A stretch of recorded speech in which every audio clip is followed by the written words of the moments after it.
మావయ్య, కాఫీ వద్దు. తీసుకోండి. వద్దు. నాన్న, కింద ఒకసారి మీతో మాట్లాడతానంటున్నాడు. మీటింగ్ గురించి చూసుకో. మీరు నేను ఒకటినా నాన్న? అందరూ మీ గురించి అడుగుతున్నారు. మీటింగ్ సాకు మాత్రమే. వాళ్ళ ముందు నేను నిలబడాలి. నా మొహంలో బాధ వాళ్ళు. నా మానసిక పరిస్థితి స్పష్టంగా వాళ్ళకి తెలియాలి. నాన్న ఉన్నాడని అడుగుతున్నారు. సానుభూతి చూపిస్తున్నారా? లోపల ఆనందపడుతున్నా. మహా ఏమైందని, ఎక్కడ ఉంటుందని ఆరా తీస్తున్నారా? ఆయన్ని ఎలాంటి పరిస్థితుల్లో నిలబెట్టిపోయింది? ఎందుకు ఆయన బయటికి రమ్మని ఇబ్బంది పెడతావు? మరి ఎన్నెళ్ళు ఇలా ఉంటాడమ్మా?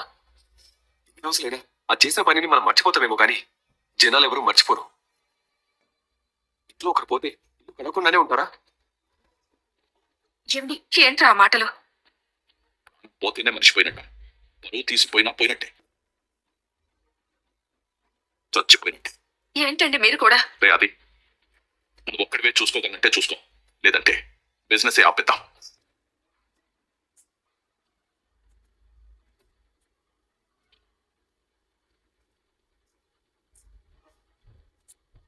ఎలాంటి ఏంటిది ఎలా మార్చేసిపోయింది? ఎలాంటి మనిషిని ధైర్యం కోల్పోయేలా చేసింది? పోనీ అక్కడైనా అదైనా సంతోషంగా ఉందా? ఐశ్వర్యంలో పుట్టి పెరిగింది. ఆ డ్రైవర్ ఇంట్లో ఎలాంటి వసతులుంటాయా? ఎలాంటి సౌకర్యాలుంటాయా? దాని బ్రతుకే బూడిద పాలు చేసుకుంది. కుటుంబ పరువు పోయినందుకు బాధపడాలా? చెట్టంత భర్త తలదించుకుని కూర్చున్నందుకు ఏడవాలా? చల్లారు ముద్దుగా పెంచుకున్న కూతురు దూరం అయిపోయినందుకు కుమిలిపోవాలా? నేనేం చేయాలి? మీరు తప్పుగా అనుకోనంటే మీ అందరికీ ఒక మాట చెప్తాను. ఏంటి? ఏంటమ్మా? ఇప్పుడు ఏం చెయ్యే లాభం లేదత్తయ్య. క్షమించండి నేను ఇలా మాట్లాడుతున్నందుకు. కానీ మీరు ఎంత అపురూపంగా పెంచినా పెళ్లి విషయంలో మహా ఇష్టాయిష్టాల్ని మాత్రం పట్టించుకోలేదు. అంటే ఏమంటావు? దయచేసి ఇప్పుడైనా నన్ను నోరు విప్పనివ్వండి. మహా గురించి నాకు బాగా తెలుసు, చాలా స్పష్టంగా తెలుసు. భూషణ్ అంటే మొదటి నుంచి తనకిష్టం లేదు. అతని దృష్టిలో భార్యకి స్వంత వ్యక్తిత్వం ఉండకూడదు. భార్య అంటే పని మనిషిగా, వంట మనిషిగా, ఒక వస్తువుగా పడుండాలి. మహా కళ బానిసలా బతకడం ఇష్టం లేదు. కానీ మహా ఎంత చెప్పినా ఎవ్వరూ పట్టించుకోలేదు. అందుకే ఇంటి నుంచి వెళ్ళిపోయింది. అప్పుడు ఎక్కడికైనా పారిపోవచ్చు కదా? పోలీస్ స్టేషన్కి ఎందుకు వెళ్ళాలి? ఆ డ్రైవర్తోనే ఎందుకు వెళ్ళాలి? ఎందుకు వాడి చేత తాళి కట్టించుకోవాలి? ఎందుకంటే డ్రైవర్ నచ్చాడు కాబట్టి, ఆ భూషణ్ నచ్చలేదు కాబట్టి. కాదు మావయ్య, ఇల్లు దాటి వరకు మహా డ్రైవర్ని డ్రైవర్ లాగే చూసింది. పోలీస్ స్టేషన్లో పెళ్లి ఎలా జరిగిందనేది నాకు కూడా తెలీదు. మాత్రం నిజం, మీరంతా కలిసి భూషణ్ని పెళ్లి చేసుకోమని బలవంతం చేయకుండా ఉంటే మాత్రం మహా ఖచ్చితంగా ఇల్లు వదిలిపెట్టి వెళ్ళిపోయేదే కాదు. జీవితంలోకి అసలు డ్రైవర్ వచ్చుండేవాడే కాదు. భూషణ్కి ఏం తక్కువ? పురుషాహంకారం ఎక్కువ. అప్పటికి మహా అతనితో అడ్జస్ట్ కావాలని ప్రయత్నం చేసింది, కానీ తన వల్ల కాలేదు. ఆఖరి నిమిషం వరకు పెళ్లి ఆపమని బతిమాలింది. ఇంకా ఎవ్వరూ వినే పరిస్థితుల్లో లేరు అని ఇల్లు వదిలి వెళ్ళిపోయింది. అయితే ఆ డ్రైవర్తో లేచిపోలేదా? లేదు మావయ్య, మధ్యలో ఆ డ్రైవర్ ఎందుకు వచ్చాడనేది నాకు ఇంకా అర్థం కావడం లేదు. ఇంకా అర్థం కాకపోవడానికి ఏముంది హారిక? పోలీస్ స్టేషన్లో మీ మావయ్య ఎంత బ్రతిమాలినా వినకుండా వాడితో తాళి కట్టించుకుంది కదా, దానికేమంటావు? ఇంటికి తిరిగి రమ్మని అడిగారా? తిరిగి వచ్చి భూషణ్ని పెళ్లి చేసుకోమని బతిమలాడారా? బహుశా రెండోది నిజమై ఉంటుంది. తిరిగి వచ్చి భూషణ్ని పెళ్లి చేసుకోమని బలవంతం చేసినందుకే ఈ పని చేసి ఉంటుంది. లేదు. లేదు అని మీకెలా తెలుసు? నా దగ్గర రుజువు ఉంది. పోలీస్ స్టేషన్ లో తప్పనిసరి పెళ్లి చేసుకున్నట్టున్నా. మరి ఇదేంటి? 300 ముందు ఆ డ్రైవర్ గారి భార్యగా ఎందుకు నిలబడింది? ఎందుకు రిసెప్షన్ చేసుకుంది? ఏంట్రా ఇదంతా? మీ నాన్న హాస్పిటల్లో ఉన్నారని తెలిసినా రిసెప్షన్ చేసుకుందా? మరి తొందరపడ్డావేమోరా? ఇప్పుడిప్పుడే ఆయన ఆరోగ్యం బాగుపడుతుంది. ఇప్పుడెందుకు ఈ వీడియో చూపించవరా? మహా తప్పు చేయలేదని హారిక అంటుంది కదా. ఆ డ్రైవర్తో లేచిపోయిందని, మన ఇష్టపడి పెళ్లి చేసుకుందని, రిసెప్షన్ కూడా అందుకే చేసుకుందని, హారికతో సహా మనందరికీ శాశ్వతంగా గుర్తుండిపోవాలని ఈ వీడియో చూపించాను. కన్నా ఇదిగా ఉన్నాయి చూసుకుని తిన్నా.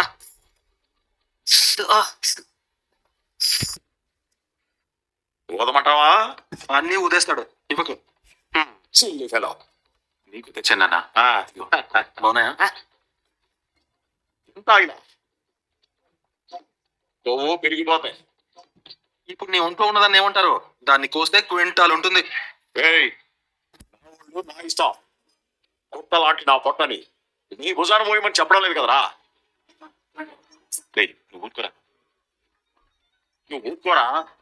ఇంత ఊరుకోవా? ఏమండి, ఏంటి మీకోసం హాస్టల్ చూడడానికి వెళ్ళినట్టు ఇంట్లో చెప్పకండి. మరి హాస్పిటల్ చూడడానికి వెళ్ళావా? అయ్యో అది కాదండి, మన ఇద్దరి గురించి మా అన్నయ్యకి తప్ప ఇంట్లో ఎవరికీ తెలియదు. మీరు ఇంట్లో నుంచి వెళ్ళిపోతారని తెలిస్తే అందరూ బాధపడతారు. ముఖ్యంగా మా కన్నాకి అది చాలా పెద్ద షాక్. ఏదో ఒక రోజు నేను వెళ్ళిపోతాను కదా, అప్పుడు మాత్రం తెలిసిపోదా? పోతారని ఒకసారి, పోయేటప్పుడు ఒకసారి, వెళ్తారని ఒకసారి, వెళ్ళిపోయేటప్పుడు ఒకసారి. ఇవాళ్ళే చెప్పి ఇవాటి నుంచే బాధ పెట్టడం అవసరం? నిజమే, వాళ్ళు బాధపడతారని చెప్పి నన్ను పర్మనెంట్ గా ఇక్కడే ఉంచాలని ప్లాన్ చేయట్లేదు కదా. దేవుడా, నా నిజాయితీని గుండె కోసి చూపించాలా, మొత్తం దారి కోసి చూపించాలా? అంతొద్దు. ఇన్నేనండి, నా తలబాలు కొట్టారు. రండి, అందరు కలిసి నా తలబాలు కొట్టారు. మా పెదనాన్నే ఏ చెప్పే మాట పెట్టినట్టున్నాడు. వీడి తండ్రి నా తల పగలగొట్టాడండి. ఏమైంది? నా తలకున్న కట్టు కనపట్లేదా? మీ నాన్న నన్ను చంపాలనుకున్నాడు. బతికే ఉన్నావు కదా. నా ప్రాణాలకు మీ నాన్న వల్ల హాని ఉందని పోలీసులకు రిపోర్ట్ ఇచ్చాను. ఇల్లు మీ నాన్నే. చూసారా, ఒక్కొక్కడు ఒక్కొక్క రౌడీలో ఉన్నారు. వీళ్ళే ఇలా ఉంటే వీళ్ళ నాన్న ఎలా ఉంటాడో. పిలవండి మీ నాన్నే. పెదనాన్న ఏంటిది? ఇతనే ఉంటే మనం కూర్చొని మాట్లాడుకుందాం. కూర్చొని మాట్లాడుకుందామని వస్తేనే పాడి మీద పడుకోబెట్టి మాట్లాడతానని నా తల పగలగొట్టాడు. పిలవరా మీ నాన్నే. ఏ నారిగా బడిగారా.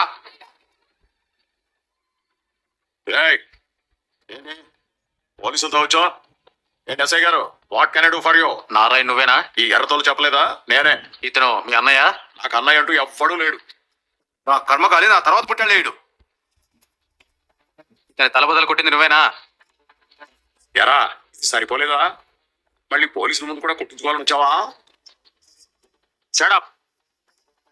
నా ముందు ఇలా మాట్లాడుతున్నావు? నేను లేకపోయింటే ఏం చేసేవాడివి? లేపేసేవాడిని.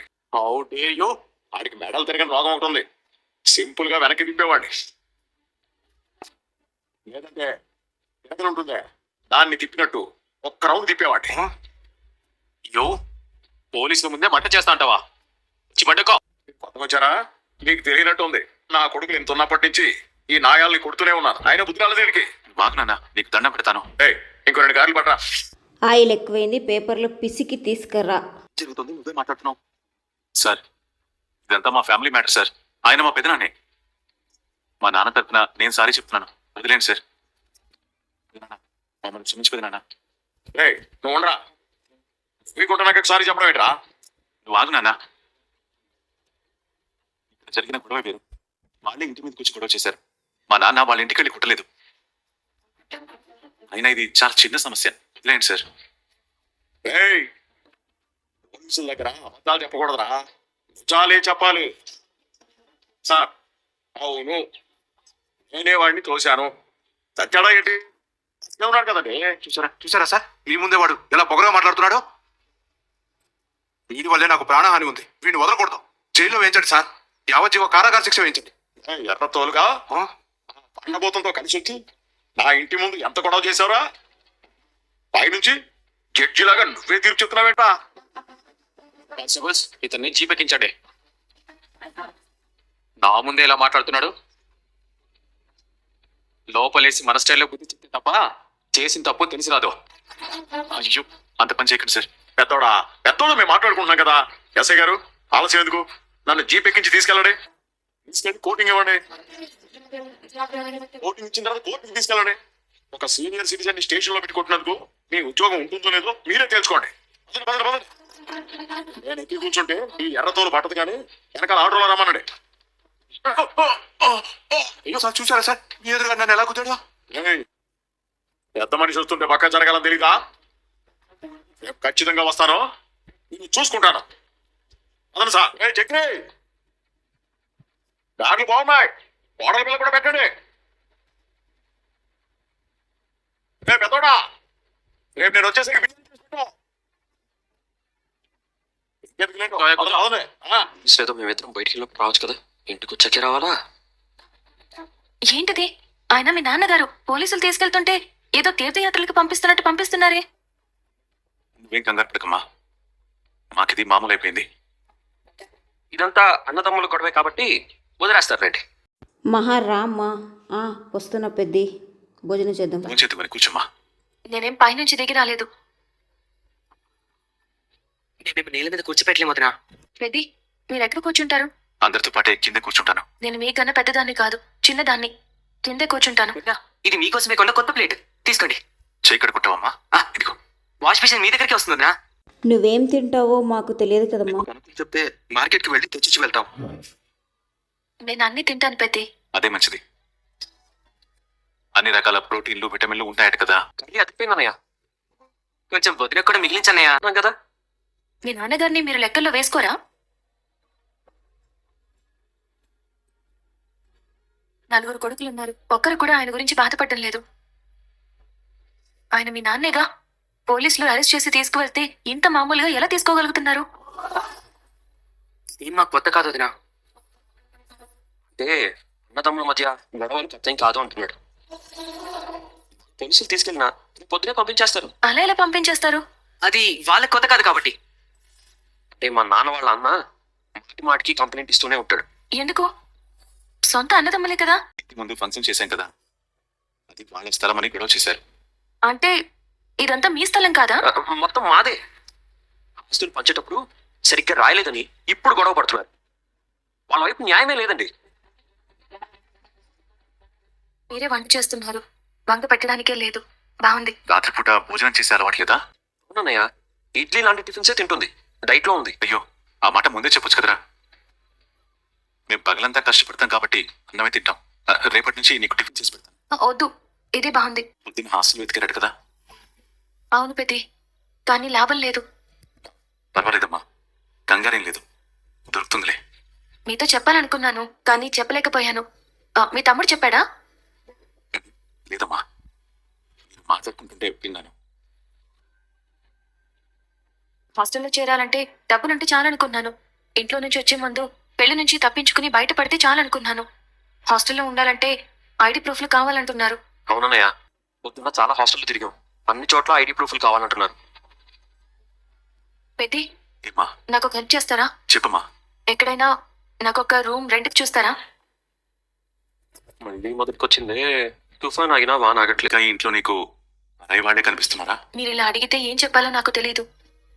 కానీ నేను ఏ పరిస్థితుల్లో ఇక్కడికి వచ్చానో మీకే బాగా తెలుసు. మీరు పొద్దున్నే లేచి ఇన్ని పనులు చేస్తుంటే ముగ్గురు ఎంత హాయిగా గురక పెట్టి నిద్రపోతున్నారు.